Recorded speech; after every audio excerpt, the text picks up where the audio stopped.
Eleanor, ASM.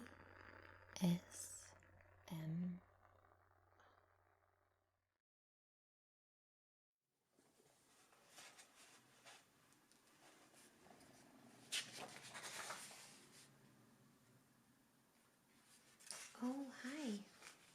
Oh, I'm so happy that you come to visit me. How are you today?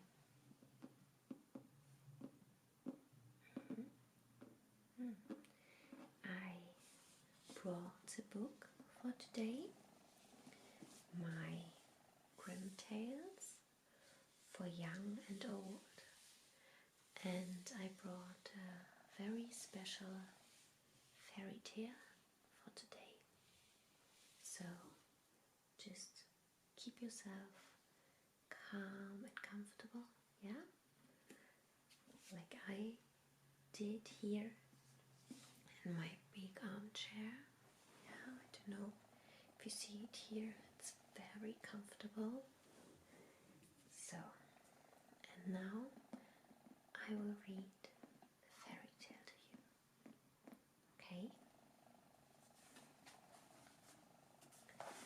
So, for today, I brought the fairy tale Rapunzel.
Rapunzel.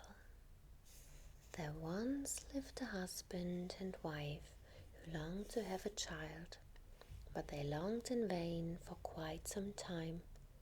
At last, however, the wife noticed unmistakable signs that God had granted their wish. Now in the wall of the house there was a little window that overlooked a magnificent garden full of every kind of fruit and vegetable. There was a high wall around that garden, and no one dared go into it, because it was the property of a very powerful witch who was feared by everyone. One day, the woman was standing at that window and she saw a bed of lamb's lashes, or Rapunzel. It looked so fresh and so green that she longed to taste some, and this longing grew stronger every day, so that eventually she became really ill. Her husband was alarmed at her condition and said, "Oh, my dear wife, what is the matter?"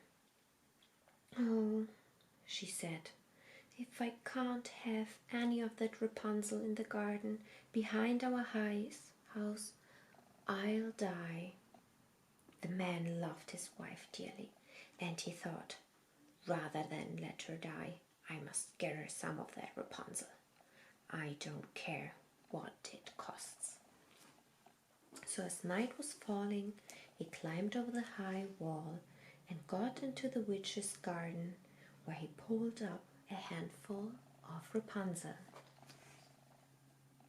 He scrambled back hastily and took it to his wife, who made it into a salad at once and ate it hungrily. It tasted good. In fact, it tasted so good that her desire for it grew stronger and stronger, and she begged her husband to go and get some more. So once again, just as it was getting dark, He set off and climbed the wall, but when he set foot on the ground and turned to go to the bed of Rapunzel, he had a shock, for there was the witch standing in front of him. "So, you're the wretch who's been stealing my Rapunzel," she said, glaring at him. "You will pay for this, let me tell you." "That's fair," said the man. "I can't argue with that, but let me plead for mercy. I had to do this. My wife saw your Rapunzel from our window up there, and she felt a craving. You know how it is. It was so strong, she thought she might die if she couldn't have some. So I had no choice." The witch understood the reason. The anger went out of her expression, and she nodded. "I see," she said. "Well, if that's the case, you can have as much Rapunzel as you want. But there's a condition. The child your wife is bearing shall belong to me. It will be perfectly safe. I shall look after it like a mother." In his fear, the man agreed to this and hurried back home with the Rapunzel. And when in due course the wife gave birth, the witch appeared by her bed and took up the little girl in her arms. "I named this child Rapunzel," she said, and vanished with her. Rapunzel grew up to become the most beautiful child the sun had ever shone on. When she was 12 years old, the witch took her into the depths of the forest and shut her in a tower that had no door, no stairs, and no windows, except one very small one in a room right at the top. When the witch wanted to go in, she would call,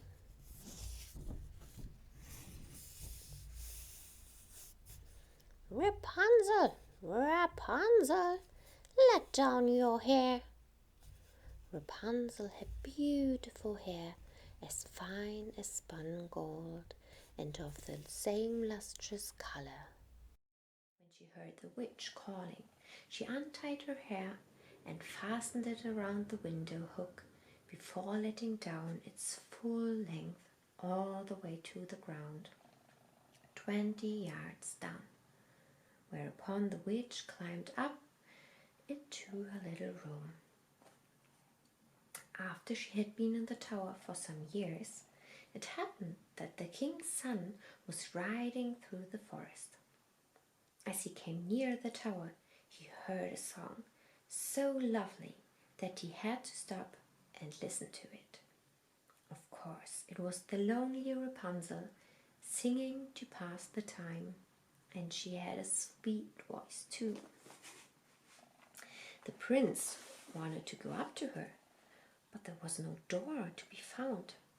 He was baffled, and he rode home, determined to come again and see if there was another way to get up the tower. Next day he came back, but with no more success. Such a beautiful song and no singer to be seen. But while he was pondering, he heard someone coming and hid behind a tree. It was the witch. When she was at the base of the tower, the prince heard her call out, "Rapunzel, Rapunzel, let down your hair." To his astonishment, down from the window tumbled a length of golden hair. The witch seized hold and climbed all the way up and clambered in through the window. "Well," thought the prince, "if that's the way up, I'll try my luck with it." So the following day, as darkness was falling, he went to the tower and called out, "Rapunzel, Rapunzel, let down your hair."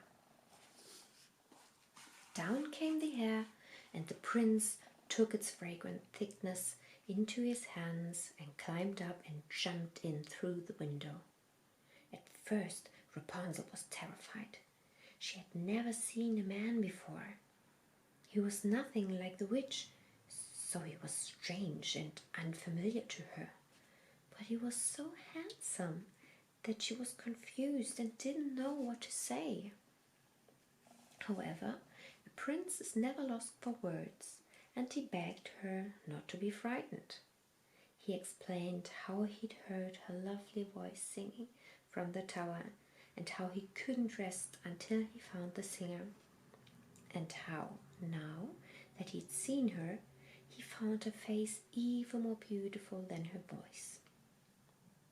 Rapunzel was charmed by this, and soon lost her fear. Instead, she felt delight in the young prince's company, and eagerly agreed to let him visit her again. Before many days had gone by, their friendship had developed into love, and when the prince asked her to marry him, Rapunzel consented at once. As for the witch, she suspected nothing at first. But one day Rapunzel said to her, "You know, it's funny, but my clothes no longer fit me. Every dress I have is too tight." The witch knew at once what that meant. "You wicked girl," she said. "You've deceived me. All this time you've been entertaining a lover, and now we see the consequences. Well, I shall put an end to that."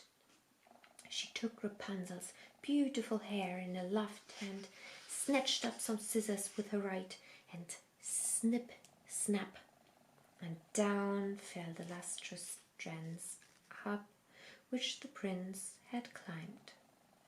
The witch then transported Rapunzel by magic to a wild place far away. There the poor young woman suffered greatly, and after a few months gave birth to twins, a boy and a girl. But they lived like tramps. They had no money, no home, and only what they could beg from passers-by who heard Rapunzel sing. They were often hungry. In the winter they nearly perished of the cold, and in the summer they were scorched by the burning sun.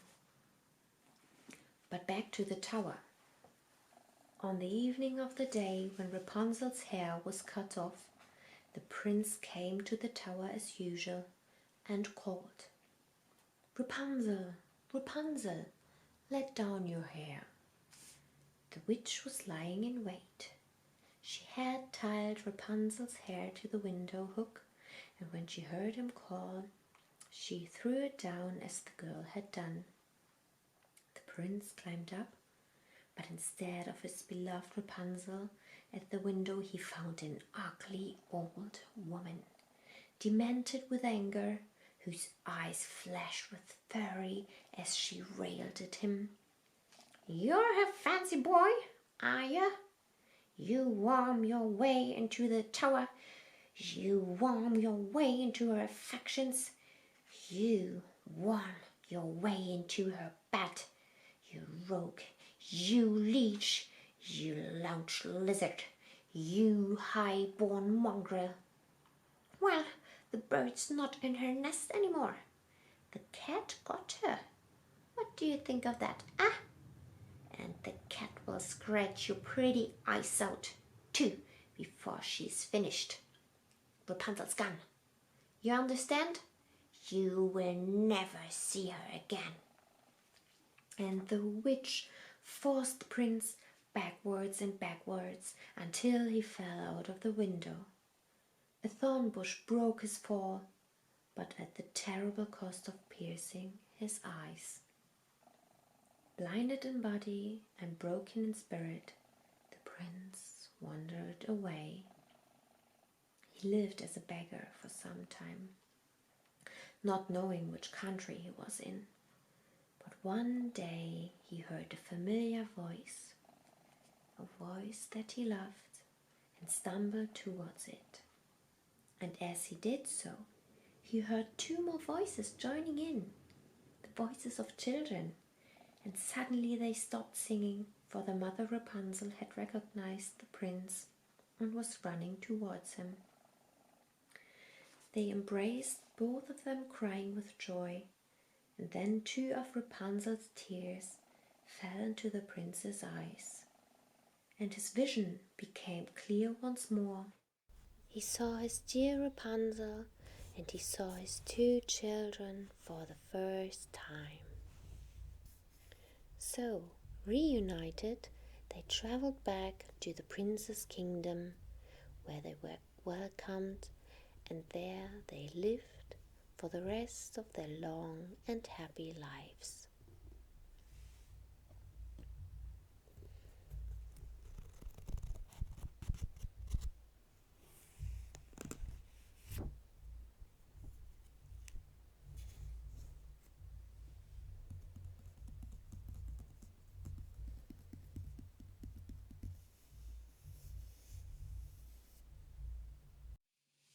So, I hope that you liked the story of Rapunzel, and I hope you will enjoy the next reading session too. But it's a secret. I won't tell you the next fairy tale.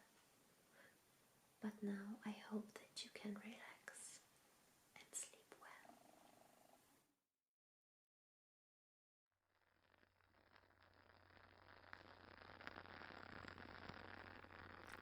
Eleanor, ASMR.